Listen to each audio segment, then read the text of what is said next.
The president and the vice president did end up including some lines in their January 6th anniversary speeches today on the importance of voting rights, although the VP was the only one who directly emphasized passing the voting bills currently stalled in the Senate.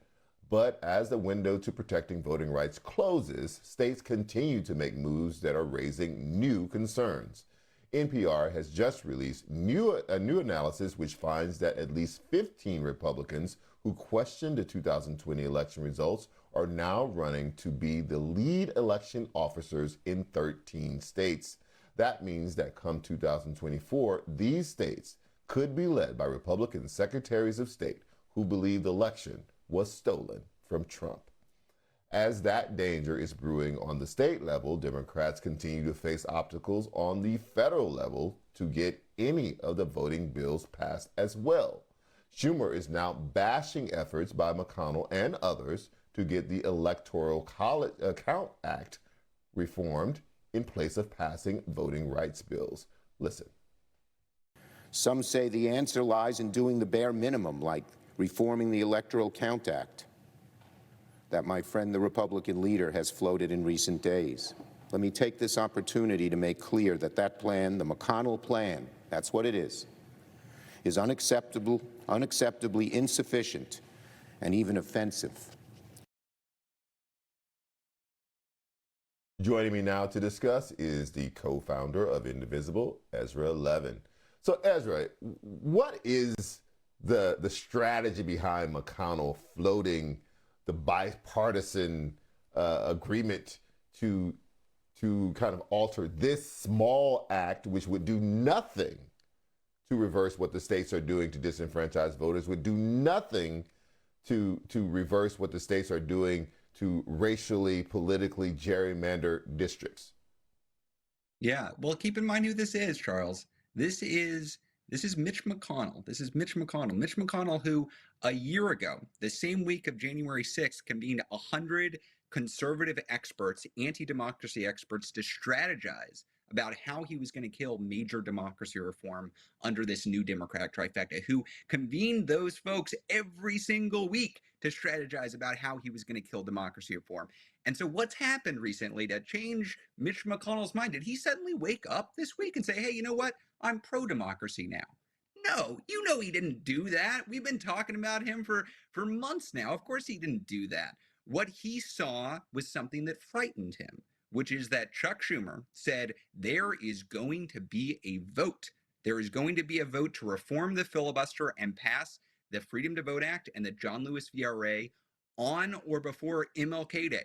In just a couple weeks, when he announced in just a few days coming up, there will be a vote. Chuck Schumer said that. And suddenly, after that announcement, Mitch McConnell wakes up and says, you know what? Maybe we should work on this other stuff. Maybe we can talk about the Electoral Count Act. Why don't we talk about that? There's no need to do these other things. Let's talk about the Electoral Count Act. Here's what's going to happen if we follow Mitch McConnell's plan. We're going to talk about the Electoral Count Act. We're going to talk a long time about the Electoral Count Act, and come to find out a few weeks or few months from now, after the opportunity to actually reform and safeguard our democracy has passed, we're going to find out Mitch McConnell doesn't want that Electoral Count Act to pass either.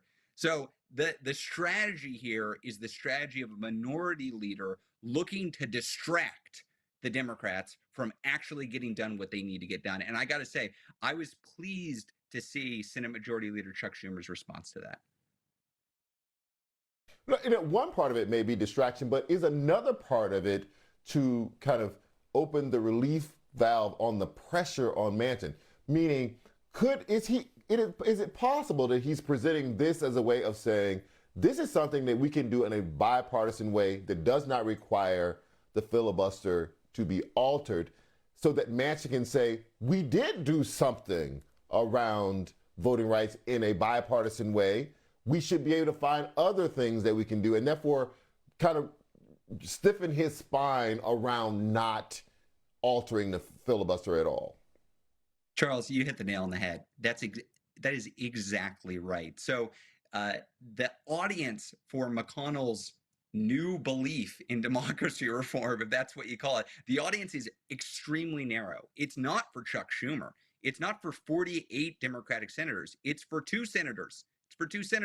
It's for Joe Manchin and Kyrsten Sinema. Those are the only two senators who are still wobbling on filibuster reform. So you were exactly right. By Mitch McConnell acting as if he's offering this bipartisan proposal, he is able to say, look, you do not have to change the filibuster. I'll partner with you on this minor reform. We're not going to roll back the voter suppression that is happening around the country. We're not going to really tackle the election subversion that we're seeing roll out across the country. But we'll fix how we count the votes. Sure, it's all going to be rigged, but we'll fix how we count them at least, and we can partner on that. So you are exactly right. The big question over the next week or so is not whether or not there will be a vote. We now know there will be a vote.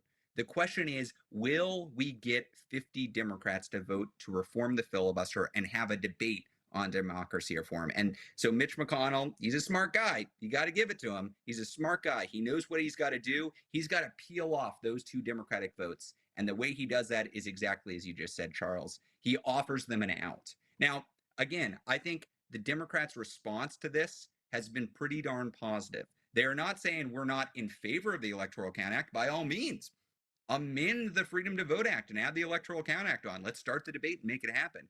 But they are making very clear that they're not going to give in to Mitch McConnell's strategy here. They're moving forward with the vote. So if Manchin or Sinema had hoped they could just push that vote aside, Chuck Schumer isn't having any of it. We're going to have that vote. They're going to have to go on the record on filibuster reform in just a few days.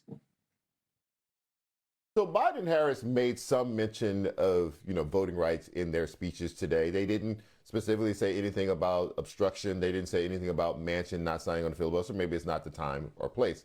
But they will be in Atlanta next week to deliver more remarks on voting rights. Do we expect them at any point to go directly at the source of the blockage, which is people in their own party who will not get on board with changing the filibuster rules to allow them to do this just with Democratic votes? Gosh, Charles, I hope so. And I will say I was encouraged by the speech today. I was encouraged by the fact that both the president and vice president are going to Georgia next week. I've heard that the president is engaging more and more behind the scenes. So I'm hopeful that he is finally getting in the game. This is what we have been asking him to do for really over a year now. And I got to say, better late than never. We need the president in this to win. We know he agrees with us on the policy, and we need him behind us, using the full force of his office to get this done. That includes both public pressure, like a speech today, like a speech in Georgia, and private pressure. The president's got to use the power of his office behind closed doors to convince Sinema, to convince Manchin to hop on board to help us save democracy. And I think if he does, we've got a real shot of winning this. So give me your most optimistic or most pessimistic, I don't know where you are on the scale these days. Do you believe that when they hold the vote, it's going to fail? Obviously, I'm not asking you that, but do you believe that after the vote fails on voting rights, that Manchin and Sinema and all of the other 8 or so Democrats who are really nervous about changing filibuster but don't really say anything because they don't have to because Manchin's taking all the fire, will all of those people be on board to changing filibuster rules and being able to take the oncoming fire from McConnell, who is saying that by doing this, you are breaking the Senate? Charles, here's my most hopeful response to that. We don't know. We do not know how this is going to turn out. Anybody who says this is done, Manchin's never going to vote the right way, Sinema's never going to come over, they're wrong. That's nihilism with no basis in reality. Anybody who comes on this show and says, oh, absolutely, we're going to win it. We got him in the bag. It's going to pass. They're wrong. They're lying to you. They're taking something I'm not taking. What is hopeful about that right now? The fact that the future is uncertain means that it matters what we all do in this moment. I just came out of a vigil with a ton of people outside the Texas Capitol for the anniversary of the January 6th attack. There were hundreds of these vigils all across the country with people remembering the attack on the Capitol and calling for a reform to the filibuster and to pass these voting rights bills. On MLK Day, there will be events all over the country. The King family is going to be in D.C. They're going to be in Arizona. They're going to be calling for filibuster reform and for these democracy reform pushes. Right. We're going to see this kind of pressure all over the country. And so anybody watching, I hope they're not just watching this. I hope they're making plans to get engaged and push themselves in their own communities. So I'm going to put Ezra Levin right in the middle. You didn't give me it wasn't optimistic, it wasn't pessimistic, it's somewhere right in the middle. Kind of a mansionish kind of a answer. Anyway, Ezra Levin, thank you so much for joining me tonight. I appreciate it. After this break, we'll tell you what Flurona is. More Prime after the break.